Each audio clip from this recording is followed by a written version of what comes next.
Cord Ranowski with the Yankee Tea News, the voice of the Connecticut Tea Party. Tonight, I just want to talk briefly with what is happening with respect to education and education funding in Connecticut.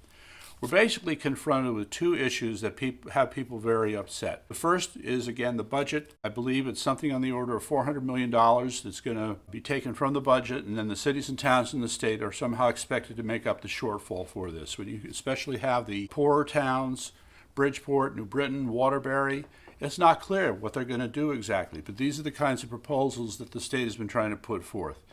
And I'm sure we'll be hearing about other proposals where they're trying to tinker and tweak with the edges of this. There was a recent proposal that the state wants to offer incentives to college students to stay in Connecticut colleges rather than go to other states.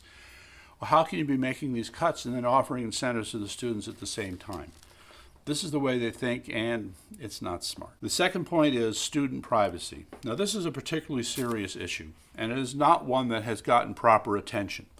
I will have to come back to this subject as well, but it comes down to this. There is a debate right now over an attempt to at least modify a bill that was passed in 2015 that addressed the problem of student privacy. For background, Connecticut is one of 11 states in the nation that have absolutely no laws whatsoever, zip zero nada, to protect student privacy. In other words, there are no punishments for anybody who will steal or gather or use student data for their own purposes, whether it's commercial or anything else.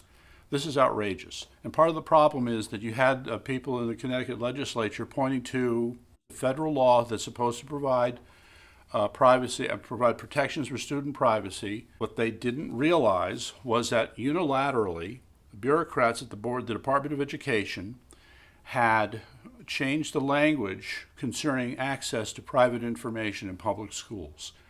And they had made it so it was easier to access it. And the purpose for this, the black hat in this whole discussion, are the educational corporations that provide software, that provide various kinds of digital equipment, handhelds, tablets, and such, who have been asking and demanding that they have access to every keystroke of information that every student produces. And then the idea was to repackage this information somehow and to be able to sell it.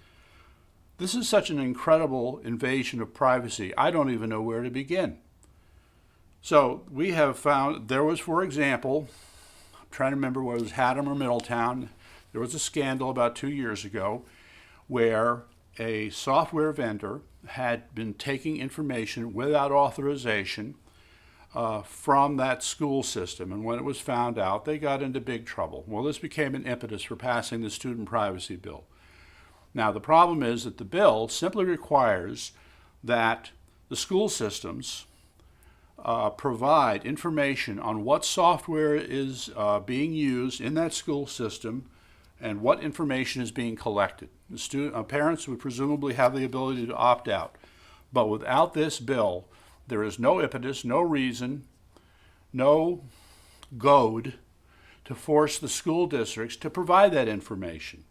So for some unknown reason, a gentleman who's a Republican had put forth his bill proposing to do this. Well, there was enough noise that the original proposal was withdrawn, but there's still another variation on this bill that's been put forth which will at least water down the protections that are in this bill. So in the second segment on this, we'll be coming back to this and be giving a closer look and doing more analysis.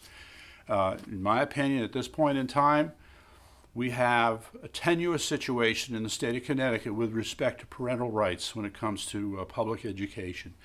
And the parents really have no voice to speak of in Hartford. The corporations have their lobbyists, but the parents do not have their lobbyists. And so this is just not right. All right, so again, remember to subscribe, remember to like it, and remember to look for that Patreon pitch that we're going to have. Thank you very much.